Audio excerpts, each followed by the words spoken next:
Well, welcome back, everyone. We're going to be talking about something that you may not even know exists. It's the Spencerville Museum. So we've invited Gary Metzger here. It's one of the volunteers for the museum. Welcome, Gary. Good morning, Chris. All right, so we want to know a little bit about this museum. It's fabulous. I've actually been there. I love the museum. Really creates a history of Spencerville itself and some of those surrounding communities and why even the town exists. But when and why was the Historical Society created? I know there's a Historical Society in Spencerville, so when did it happen and why?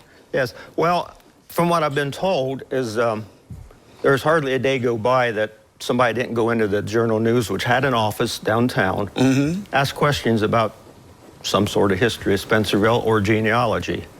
So the owners of the Journal News, the Beebe family, and one of the local attorneys, Ron Miller, got to talking and decided it would be a good idea to start a historical society. This was in 1996.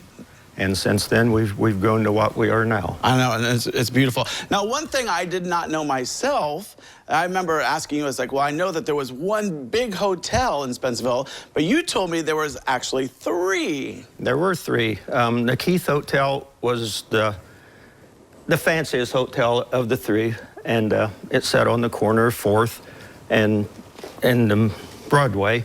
And there were 2 others, not quite as nice, but the need for the 3 hotels were basically the transient workers at the time. Many small towns had oil fields, small factories, and people would come in from the country to work these jobs, and they needed a place to stay. Yeah. So the pictures of the hotels are really quite amazing. Like, you look at, when I looked at them, I thought, wow, this is amazing. For the small town of Spencerville, which the hotels no longer exist, but what used to be there is really quite amazing. They were, and they weren't small by any means. They were fairly large hotels, and like I say, people just needed a place to live while they were working in Spencerville. Oh, newlyweds even used them. Yeah.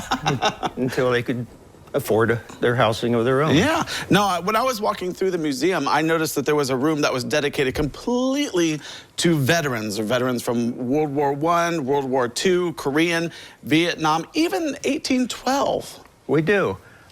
We take very seriously the veterans in our area.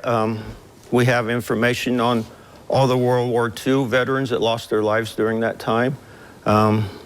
Vietnam, we had one Korean soldier lose his life, so we want to honor them, and I think the room does that. Yeah, I definitely agree with that. And then also, one of the things that's noticed in the museum is the passenger trains that used to come through Spencerville. You know, Lima is actually talking about getting those passenger trains back through Lima, but Spencerville used to have those as well. We did, and I remember taking a train ride, I think maybe when I was in 4th grade, which was a long time ago. But we came to Lima on the train. But we also had, that was at Erie, Lackawanna. We also had the CH&D Railroad go through Spencerville. No longer exists, but yeah, we had 2 railroads at one time. Yeah, and then also one of the sections there is all about the dump busters. Now, the dump busters are something that, you know, really saved the town, I would say. And it really became national news everywhere, because I remember when I was on a family trip in Nashville, Tennessee, we had our dump busters t-shirts on, and we had people say, hey, we saw you guys on the news. Good job. We know what you're doing. So it's a little something that saved the town. Yeah, it was a scary time. We had 480 acres, I believe, that was going to be sold to a waste management type of deal, and landfill.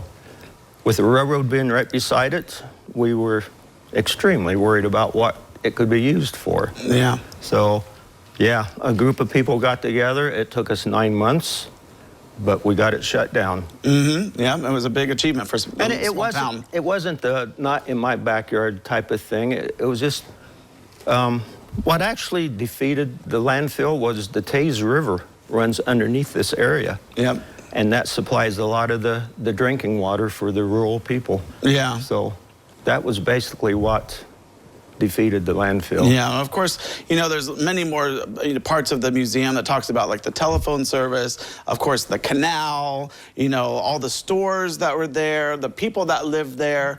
It really is a beautiful museum, and it's been really nicely done, and it had a little remodel as well on the outside and inside, which is great. We did during the COVID years. We were shut down, so we took that time to reorganize, remodel, paint the walls, and just redo the displays, and it turned out very well. Right, and then for the funding of the museum, I'll just say it is by donation. That's how keeps everything going. Yes. So when people do visit, if they want to donate, there's a little donation spot right there, and you can also be put on a list to help the museum. Is that good to?